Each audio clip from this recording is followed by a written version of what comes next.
அன்பானவர்களே, அன்பு வணக்கங்கள். இனிய தீபாவளி நல்வாழ்த்துக்கள். உங்களுடைய மன மாற்றத்திற்கான ஒரு அற்புதமான நாள் இந்த நாள். ஏன் தெரியுமா? தீபாவளி பண்டிகையை நாம் ஏன் கொண்டாடுகிறோம் என்பது உங்களுக்கு தெரியுமா? அந்த தீபாவளியுடைய கதையின் பின்னால் இருக்கின்ற காரணம், கருத்து உங்களுக்கு தெரியுமா? அதெல்லாம் தெரியாது குருஜி. ஏதோ தீபாவளிக்கு பட்டாசு வெடிச்சுமா, பலகாரம் உண்ணுமா, ஒரு நாள் சந்தோஷமா இருந்துமா, அது முடிஞ்சு போச்சு. வருடத்திற்கு ஒரு முறை அதை கொண்டாடியே ஆகணுன்ற கட்டாயத்திற்கு தள்ளப்பட்டு இருக்கிறோம். உண்மைதானே? ஆனா நம்முடைய பண்டிகைகள் எல்லாம், நம்முடைய ரிஷிகள், முனிவர்கள், யோகிகள், சித்தர்கள் எல்லாம் இந்த பண்டிகைகளை ஏன் வைத்தார்கள் என்று பார்த்தால்,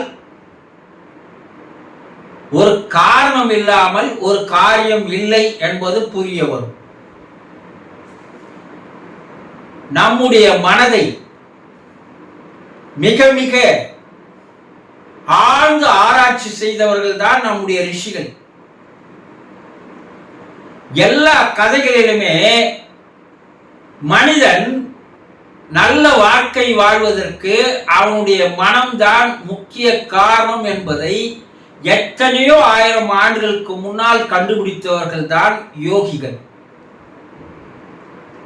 இந்த மனதினுடைய அடிப்படையை காரணமாக வைத்துத்தான் பண்டிகைகளை வைத்தார்கள். ஒவ்வொரு பண்டிகைக்குள்ளும் ஒரு கருத்துக்குள்ளும் ஒரு காரணம் இருக்கிறது.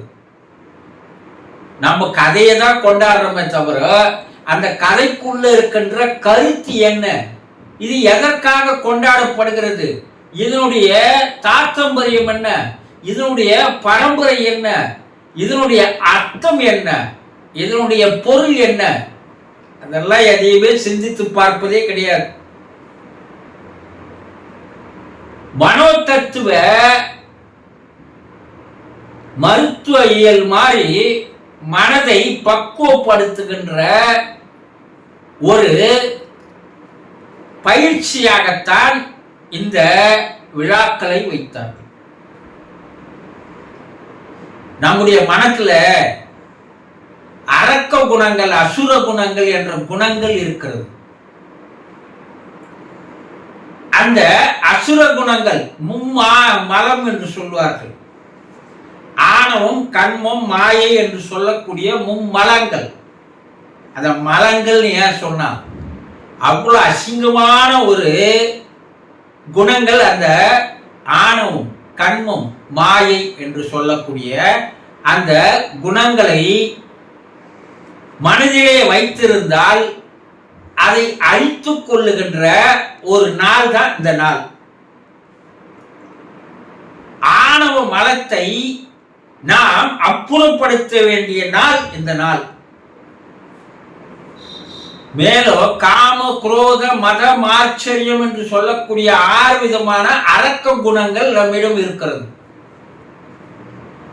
இந்த அரக்க குணங்களை நாம் அழித்துக் கொள்ள வேண்டும். அதற்கு ஒரு அருமையான கதையை வைத்து நமக்கு இந்த தீபாவளி திருவிழாவை தந்தார்கள். அசுரர்கள் என்று சொல்லக்கூடியவன் நரகாசுரன். இவன் மிக மிக மிக மோசமானவன். அரக்கர்களே, அசுரர்களே இவன் தான் அதிபதி என்று சொல்லுவார்கள். அவனை வதம் செய்த நாள் இந்த நாள். இறைவன் அவனை வதம் செய்கிறான். அப்ப என்ன கேட்கிறான், எந்த அசுரனும் இதுவரையில் அவனுடைய ஆணவத்தை அழிக்கின்ற அந்த கடைசி நேரத்தில் மனம் மாறுவதாக எந்த ஒரு கதையிலும் இல்லை. ஆனா இவன் மனம் மாறுகிறான். இறைவனிடம் என்ன கேட்கிறான்? ஒரு வரம்.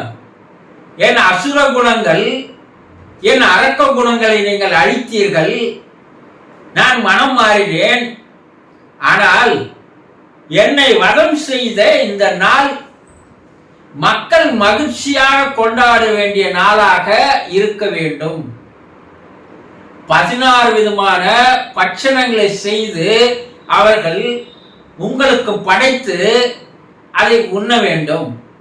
இந்த 2 வரங்களை இறைவா எனக்கு தா என்று கேட்ட அசுரனிலே ஒருவன் யார் என்றார்? நரகாசுரன் தான். அதனால அவன் மனமாற்றம் பெற்றான். அசுரர்ல மனமாற்றம் பெறுறாங்க. அது போல நம்மிடம் என்னென்ன கெட்ட குணங்கள், தீய குணங்கள், அசுர குணங்கள், அரக்க குணங்கள், மோசமான குணங்கள் எல்லாம் இருக்கு. அதையெல்லாம் இன்னைக்கு என்ன பண்ணணும்னா நாம் அதையெல்லாம் அழிக்க வேண்டும். அதுக்கு இறைவன் வருவானா? இறைவன் உள்ளவே இருக்கிறான். இந்த அஞ்ஞான இருளை போக்குவதற்கு ஞான தீபத்தை ஏற்ற வேண்டும். அதனால்தான் தீப திருநாள் பேர். தீபாவளி அன்னைக்கு அமாவாசை. ஒரு இருட்டா இருக்க உலகம். இந்த இருட்டா இருக்கிற உலகத்தை உலக மக்கள் எல்லாம் தீபத்தை ஏற்றி வெளிச்சமாக மாற்ற வேண்டும் என வெளிப்புறத்தில் அதை ஒரு சடங்காக செய்தார்கள். ஆனா அது உங்களுக்கு உண்மையான கருத்து என்னன்னா, உங்களுக்குள்ள இருக்கின்ற அந்த அஞ்ஞானத்தை நீக்கி ஞான தீபத்தை நீங்கள் ஏற்ற வேண்டும். தலைக்கு ஏன் குளிக்கணும்? இன்னைக்கு ஏன் தலை முழுவணும்? எண்ணெய் வச்சு தலை முழுவணும்?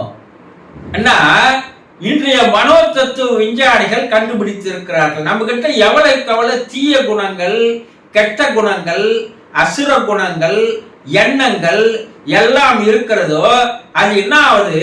உடல் சூட்டை உண்டு பண்ணுகிறது, உடல் வெப்பத்தை அதிகரிக்க செய்கிறது. இந்த வெப்பம் அதிகரிப்பதனால் மூளையானது வெப்பம் அடைகிறது. இந்த உடல் சூட்டை, மூளை சூட்டை குறைப்பதற்குண்டான ஒரு வழியாகத்தான் ஆயில் பாத் எடுக்கணும்னு சொல்றாங்க. காலையில எழுந்து எண்ணெய் தேய்ச்சி தலை குடிச்சிட்டு அதுக்கப்புறம் கடவுளை வணங்கணும்னு சொல்றாங்க இல்லையா? என்னன்னா, இறைவா என்னிடம் இருந்த எல்லா விதமான தீய குணங்களை, கெட்ட குணங்களை நான் இன்றோடு அழித்து கொண்டேன். இனிமேல் மகிழ்ச்சியாக, ஆனந்தமாக, சந்தோஷமாக வாழ்வேன் என்பதற்கு அங்க பிரார்த்தனை செய்யணுன்றதுக்கு தான் அந்த இறைவனை வணங்குகின்ற ஒரு வழியாக வைத்தார்கள்.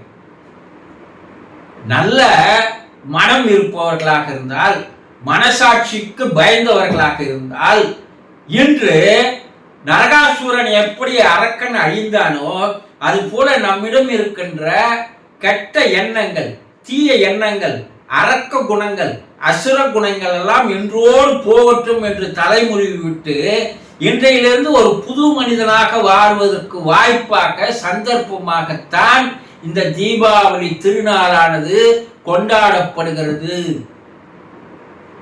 ஆனா அது எதையுமே நம்ம உணர்றோமா?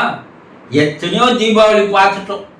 ஒவ்வொரு தீபாவளிக்கும் நம்ம கிட்ட என்ன ஏறி இருக்குது? அரக்க குணங்கள் அக்கௌண்ட்ல அதிகமாகினே இருக்குதே தவிர அது குறைந்த பாடாக இல்லை. மனிதா, நீ மாறிவிடு. நீ மாறுவதற்கு தான் இந்த விழாக்களை நாங்கள் வைத்திருக்கிறோம் என்று ரிஷிகள் கூறுகிறார்களே தவிர, ஆனா நான் மாறவே மாட்டேன்னா உன்னுடைய வாழ்க்கையை நீயே அழித்துக் கொள்கிறாய் என்பதை தெள்ளன் தெளிவாக தனக்குத்தானே தலையில நெருப்பு போட்டு கொளுத்திக்கிற கதையா, எவ்வளவுக்கு எவ்வளவு குணங்கள், தீய குணங்கள் உங்களுக்குள் அதிகமாகிறதோ அந்த அளவுக்கு நீங்களே என்ன பண்றீங்கன்னா சவக்குழியை தேடிக்கொள்கிறீர்கள். வாழும் காலத்தில் இந்த விழா எதற்காக கொண்டாடப்படுகிறது, இந்த கதைக்கு பின்னால் இருக்கிற காரணம் என்ன, எந்த காரணத்திற்காக இந்த கதையை உருவாக்கினார்கள் என்பதையெல்லாம் ஒரு நிமிடம் நீங்க சிந்தித்து பார்த்தால் நம்ம மனம் தூய்மையாக, பரிசுத்தமாக, தெய்வத்தன்மை பெறுவதற்கு தான், ஒவ்வொரு மனிதனும் தெய்வமாக மாறுவதற்கு உண்டான முயற்சி தான் இந்த விழாக்களுடைய கொண்டாட்டம் என்பதை புரிந்து கொள்ளுங்கள். இன்றாவது மனம் மாற்றத்திற்குண்டான ஒரு வாய்ப்பை யார் பயன்படுத்தி கொள்கிறானோ அவனுக்கு 16 விதமான செல்வமும் தானாக வந்து சேரும் என்பதை சொல்லாமல் சொல்கிறது தான் 16 பட்சணங்கள் வைத்து வணங்குவது. இதை புரிந்து கொள்வீர்களா? சந்தோஷம்.